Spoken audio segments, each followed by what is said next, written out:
Today's conversation is on speak into existence. So we will be discussing inner dialogue, inner conversation, as we know how it's important to order our conversations to be accurate in reflection to the vision, because what this is doing is it's creating a flow-based journey to the destination as a result of being in a certain dialogue, which, by the way, happens automatically, because if you know what it is that you want to bring forth, chances are that you are doing the things, living the things, and being the things that are in relation to that vision. So the natural thing for us to experience while we are living the end, which is what we desire, is an inner dialogue of how everything that we are experiencing is in harmony and in relation to the vision. So he states, the transformation of self requires that we meditate on a given phrase, a phrase which implies that our ideal is realized, and inwardly affirm it over and over and over again until we are inwardly affected by its implication. Until we are possessed by it, hold fast to your noble inner convictions or conversations. Now, what this implies is that we are already having this dialogue within ourselves, the conversation that we're having in our own mind about whatever shows up on the journey is revealing to us our congruence over to our vision. If we engage in conversations that are based of doubt, indecision, then perhaps we are dwelling in those states. And what we've been discussing is we have the power to change what state we dwell in by changing our inner conversations. Observing if we are identifying with certain conversations that we're having in our mind and then changing it accordingly. One of the things that I've noticed on the journey is a revelation of potentiality of where I'm going into a different state of mind. And that is through tension or reactivity. Now, we've been discussing this. Tension and reactivity can, it doesn't necessarily have to, but it could spawn certain thought processes, ways of thinking, that as we dwell in those thought processes could bring us into a different state of mind. So one of the things we want to do is commit to our vision. Take the necessary action to commit to the vision. Set up our environments so that we are committed to the vision. Engage in inner dialogue in our imagination that is reflective of the vision. Because what this does is saturates our consciousness. It brings us more into connection with that vision. It helps us maintain that degree of congruence in relation to the vision. Now, one of the ways that I've done this in my past is when I decided that I was going to go into entrepreneurship full time, and that was back in 2009. Now, when I left corporate and went into full-time entrepreneurship, I was surrounded by information that was saturating my own mind in relation to the entrepreneurial journey. Before that, prior to that, for 8 to 10 hours a day, I was in corporate, and I was surrounded by information that was saturating my mind in relation to my career at the time. Just by freeing up the space and leaving corporate and going into entrepreneurship full-time, my mind was then allowed to carry on certain inner dialogues and conversations, be it with who I was dealing with what I was reading, for 8 to 10 hours more so each day. And what this does is it saturated my mind with potentialities and possibilities. Now, one of the things that ended up happening as a result of being in this state of an entrepreneur was I had a hunch that showed up. It said, message people on Facebook who have groups in which they run these groups to network with other entrepreneurs in the local community. So I did. I messaged one that was run in Toronto, and it was an entrepreneurial group, and it was run by an individual who also had a web design business. So I connected with them, and I said, let's meet up for a coffee. Maybe there's some connects. I just recently started an IT business. You do web design. Maybe we could refer business to each other, or we can get to know each other. And we met up in person. We met up for coffee, and one of the things we discovered was that what he did and what I did was very complementary. In other words, he had clients that needed IT services, but that's not the area that he was focusing on. He was focusing on web design and development.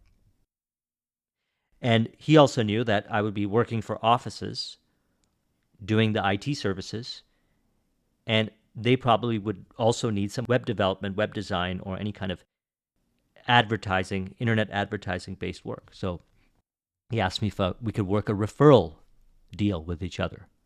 And we did. We worked a referral deal. Now, a few weeks later, I received a call from him, and he asked me if I was still taking on clients. And I said, yes, I was, because I was in the earlier stages, and I wasn't at capacity, not even close. So he referred me to a steel company in which they needed IT services. So I went over there, and they had a small office, and they gave me so much work that I had to hire my first contractor to help me. Now, in that particular organization was an accountant, and she was very happy with the kind of work we were doing with them, and she said, can you also do some services for us? We need you. I have a small office, and we would like to, hire you. So they brought us in, and we were starting to do services as well for this particular accounting client. Now, she ended up enjoying and really valuing the service that we were providing, that she opened up her list of contacts, because as an accountant, she knows many people. And she started referring business to us in a way that I had to actually tell her to slow down on the referrals, because we were having too many projects, too many different things going on. And the entire business was growing based on that. So the floodgates opened up based on allowing space for certain inner conversations to take place. That's my reflection. See, we're carrying on the activities that we're doing each day. We're doing all these things. Time seems to be filled up with things to do, places to be, experiences that we're having.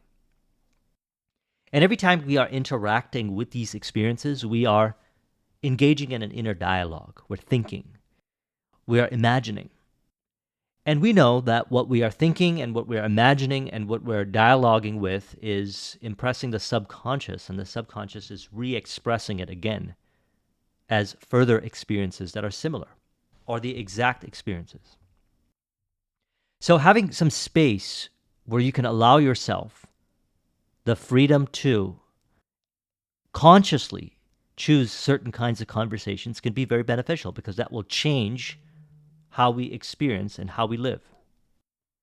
Now, the way to do this is to consciously carry on these conversations. But one of the beneficial things that I found on this journey was actually to free up the space to allow certain kinds of conversations to happen. See it as a blank canvas. You have a blank canvas, some time in which you're allowed to, in that particular time, to have certain kinds of inner dialogues that are actually inspirational and relational to your vision. This is experienced when those who travel go to a different country, which they've never experienced it before. So they don't have any associations in their mind to the different experiences or the environment that they're going into. And they find themselves being inspired by those environments. Certainly I've had those experiences as well. Now, when I reflect back on my journey, I realize that by allowing that space to be there, I was actually allowing certain inner conversations to occur. Those inner conversations would lead down different experiences in the entrepreneurial journey, which allowed me to grow that business. Now, it wasn't completely smooth sailing, but upon reflection of working with this information more consciously, I could have been more mindful as to, even during those times when I was allowing certain information to saturate that availability that I had at that time. So thus I could have further accelerated the progress. But that's okay, because we learn from our experiences. I always say this: knowledge plus experience equals wisdom. How would a person really know that what we're talking about actually works unless they put it into action, actually conceived in their mind's eye based on their desire, something that they want to achieve, and commit to it, assume it is done, and then commit to and remain on the journey to the realization of it. And then recognize that during the pathway, and we talked about this in the last conversation, the path is revealed within. And We reveal it via our inner dialogue, inner conversations, our inner interpretations, our assumptions, our beliefs. And none of those are written in stone. They're in mind, so we can change them, maintaining a consistent path to the realization of our vision. Now, I've given many examples of how I changed this, but one of the ways of changing it is to ask yourself, what is it that you really want to achieve, and how do you see yourself to be when you are at that vision? As mentioned in the last few videos, you can actually go and have a conversation with yourself at the end, or see yourself at the end and describe to yourself, what would you be thinking? How would you be interpreting reality? And to, in this moment, carry on those conversations from that perspective. How would that version of you be interpreting the different experiences, the circumstances that you're having right now? Understanding that the circumstances are revelations of what's within our subconscious, the self-image, certain interpretations that we have that usually are formed based on past experiences, past beliefs, and information that we've been consuming from others that seem to have suggested certain interpretations and beliefs, and we believed it to be true for ourselves. Now we have the ability to evaluate this. And he states, so leave all judgments out of the picture and rise in consciousness to the level you desire, and make yourself one with it by claiming it to be so now. So this is essentially committing to the vision. Whether you imagine it to be a certain way or you speak yourself that you're going to do the thing, you're making a commitment, and at that particular point, you are entering part of this already complete reality that we call the starting point that leads you down the journey to the destination, and the leading is happening within via inner dialogue, inner conversations. And we simply observe these inner conversations, not necessarily all the time, but if it shows up, kind of like what we talked about in the two discussions that I did on Emmett Fox's book, The 7-Day Mental Diet, recognizing that it's not necessarily the negative thought, but the dwelling in the negative thought that brings us into different states of mind. And we know, based on our inner dialogue, what we are interpreting. Going back to my experience and what I shared with you earlier, is during that time I allowed myself that space to receive certain kinds of inner dialogues and inner conversations that eventually presented itself as hunches and inspirations that compelled me to, in a very non-linear way. It's not like I read that in a book. It was an idea that popped up in my mind to message somebody on Facebook who was running those kind of groups. And it worked out perfectly. Now, that particular relationship, I could dedicate a whole video on all the different experiences that were had as a result of not just that relationship or the relationship with the accountant, but all the other relationships that spawned from that very action that was stimulated from a state of mind which we call allowing. So a lot of times a person can be so caught up in mental chatter that they're not allowing the true inner voice to speak to them, to guide them, which is why I recommend observing if you have any kind of tension or reactivity. And if you are perpetually remaining in a state of unnecessary tension and reactivity, then perhaps we're holding on to certain kinds of mental chatter. You can usually track those tension-based or reactivity-based experiences, the feeling of tension, over to certain thought processes in which we can change it. So when he says leave all judgments out of the picture, at that moment in which you imagine it, or affirm it, or have a conversation with yourself, or anyone for that matter, in which you commit to, in your mind, you make that commitment, there is no doubt. And then that information impresses the subconscious, plants the seed in the subconscious, and then you begin on the journey to the realization of that vision. And what carries us along this pathway is our inner conversation, which is revealed through intuition. So we can say intuition guides us to the destination. And we want to maintain this. So, as mentioned, environments are very important to me, which I've been recommending for many others, is that environments stimulate. They have the power to stimulate our imagination, our creativity. You'll notice this. Maybe there's a certain kind of environment in which you work from where you feel more inspired. Maybe there's certain environments, for whatever the reason may be, you feel stifled by it. You're not able to creatively express. Choose the environment that stimulates you. And what you can also do is reflect and say, why does this environment stimulate me?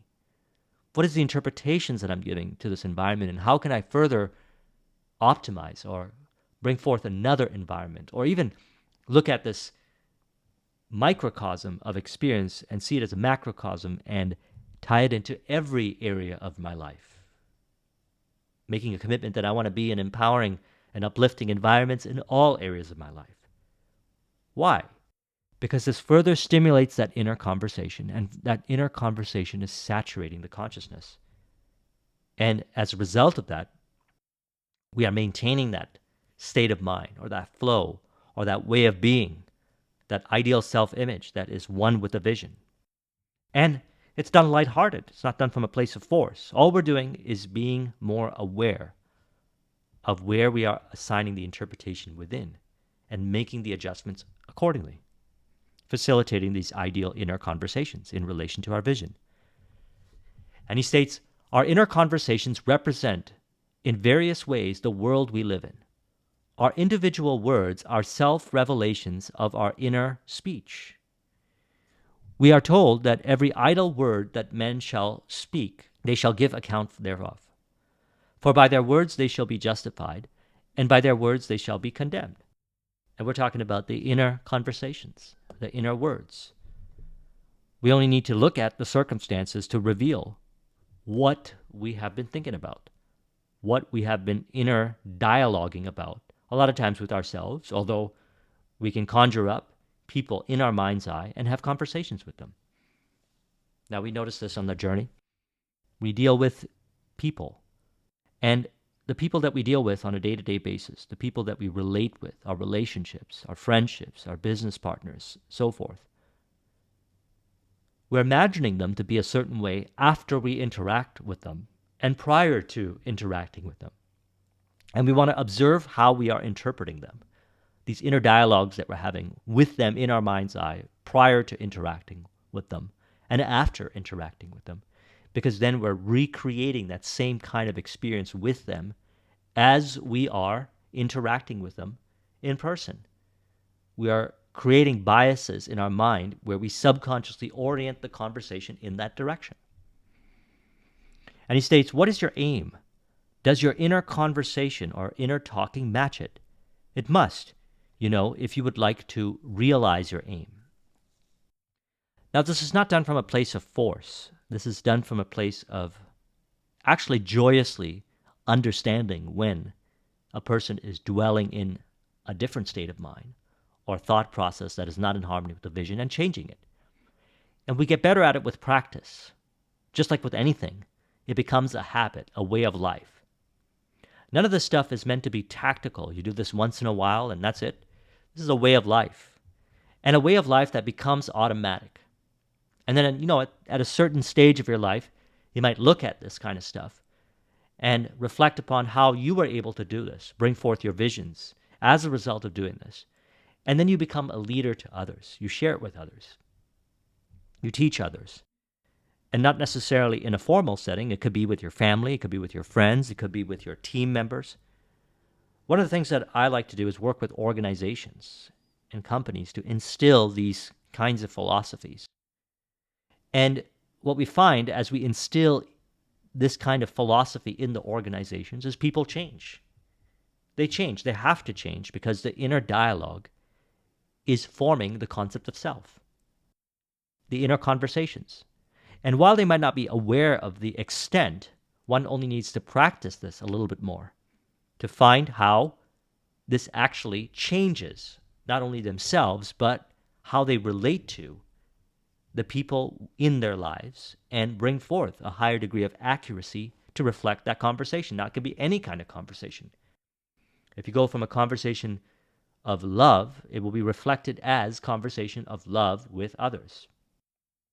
If you go into a conversation of unnecessary complexity, frustration, stress, it will play out as theater in conversations with others.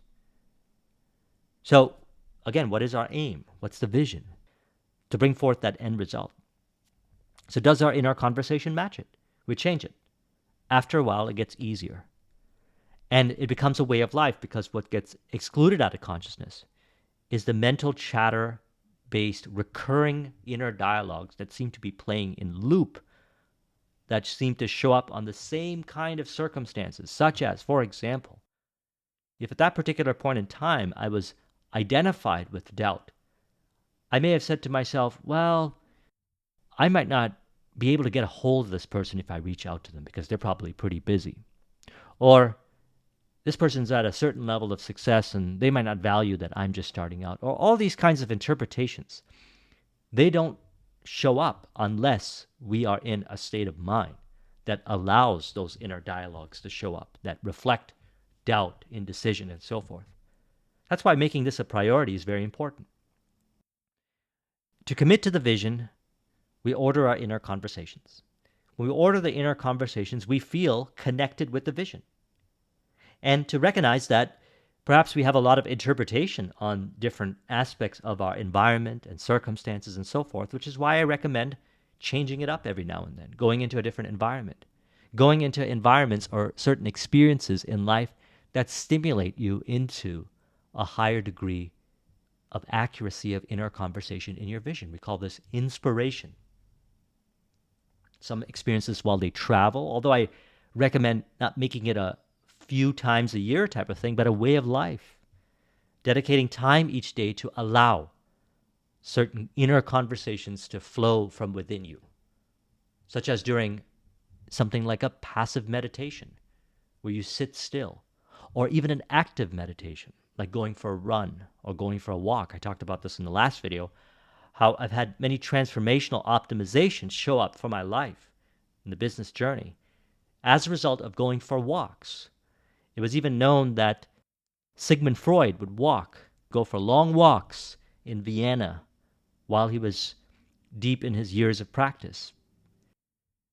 And if you talk to many individuals who also seem to have rapid progress, quantum leaps, you'll notice that they dedicate time for themselves, to be with themselves, to allow these kinds of inspirations. I know, because that's one of the things that I like to do whenever I meet someone who has a certain level of success that we would call an outlier. Some of you might have read Outliers by Malcolm Gladwell. Somebody who has, who would say, a radical amount of success.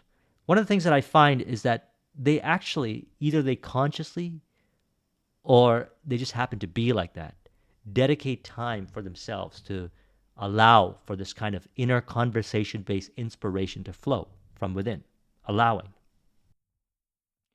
He says, our attitudes unfold within us in the form of mental conversations. Inner talking from premise of fulfilled desire is the way to consciously create circumstances. So let's look at this for a moment. Our attitudes unfold within us in the form of mental conversations. So the mental conversations are spawns of certain attitudes of mind. Now, I brought this up in some of my other videos, but I'll bring it up again. I've experimented with this. I aim to maintain a flow-based state of mind. There were stages in my life where I was not so much flow-based, and when I would interact with people when I wasn't in the flow, they would appear different. They would appear angry. I would appear angry, and the interaction wouldn't be smooth. When I got into my ideal state of mind or my flow state of mind, I noticed that the same people, the conversations flowed. There seemed to be a congruence, a connection, a relationship being established as a result of my own state of mind. That was the mental attitude. Now, one only has to reflect upon this on their personal experiences and recognize how this is true, where it is true. So, when we recognize that our mental attitude is bringing forth certain inner dialogues, then the inner dialogues that are being brought forth reveal our mental attitudes. So we change our mental attitudes, and there's many things that one can do to change their mental attitude. And I did a discussion on it, the ways that I use, such as changing up my environments, such as inner conversations, such as affirmation, such as having a conversation with another person that inspires me, going into different environments. I love connecting with people. I find that when I connect with a person, I get into a certain state of mind. Perhaps that's the extroverted side of me. I'm very extroverted. I'm an ENTJ in a Myers-Briggs. And a lot of that stuff, although I don't necessarily identify totally with the attributes of personality types, I find resonates with me. And there are some attributes of that I've changed, because we can change all these attributes within ourselves. We have the power to change whatever. However, we'll tend to gravitate to more of who we really are, our ideal self-image in relation to our vision, in relation to how we want to live. So thus, our mental conversations reveal a lot of things about ourselves. By ordering the inner conversations, we go back into more of a flow-based way of being in relation to our vision, and thus experience these certain, we would call, breakthroughs or exponential growth opportunities that show up in business or whatever it is in your life. Now, I used to listen to, a while back, a program from Brian Tracy, and he used to bring up this quote in there from Epictetus, which is, "Circumstances don't make the man, they only reveal him to himself." And that stood with me. And I was listening to this, many years ago. I'd say about 15 years ago or something. And just always having that in my mind, and then further having this emphasized in As a Man Thinketh by James Allen, brought me an enormous amount of internal locus of control and empowerment within myself, because I realized that whatever I'm experiencing on the day-to-day journey, which I would call challenging or frustrating or stressful, does not make me who I am unless I allow that to be that way. I can change how I relate to those things. And I see everything as in harmony and in contribution to my vision. And if for some reason I don't see that, I take on the challenge to see how it is. I change how I relate to it. And we've been discussing this all throughout the videos, and we've been giving many examples. One of my favorite examples that I like to give, especially when it comes to entrepreneurship, is selling or leadership, in which a person feels rejected when a person does not accept their proposition or their proposal or their way of thinking. And when I go deep into understanding why they feel that way, they say something that implies that they feel that they are not good enough as a result of that so-called rejection. And instead, we switch the perspective around and say, how could they be really rejecting you? Are they really rejecting you, as in the individual you, or are they not in harmony with the proposition or your positioning or your marketing or your way of communication? All of those things can be changed. But when you change that you deserve those opportunities, accept yourself, and that you cannot be rejected, and that you are divine perfection, and you realize that, what you'll find is that you'll automatically choose to present the information in an ideal way. I talk about this a lot in my communication program, is in order to be more of an effective communicator, change the concept of self and how you relate to others, and then the communication authentically from a higher degree of precision and fidelity is authentically and automatically expressed. Now, as a result of this conversation, we can bring it into a nice affirmation, stimulating this into a further level of realization. We could say, I realize that I have the ability to, and always had the ability to, speak things into existence. As a result, I order my conversations to be in harmony more so each day in relation to my vision. I realize that people, environment, circumstance, and information reveal what it is that I'm interpreting via my inner dialogue about those elements, and I can change those inner dialogue-based elements to be reflective of my vision. As a result, I maintain congruence towards my vision. As a result of maintaining congruence to my vision, hunches, inspirations flow in the most unexpected ways to reveal the next steps and the insights on what needs to be done to produce the vision that I desire to see brought forth. So I trust you enjoyed this video. We'll be having further discussions on the power of inner conversations, inner dialogue, inner speech, inner voice. If you want a copy of this mind map, the link is in the description. Thank you very much for watching. I'll talk to you soon. Take care.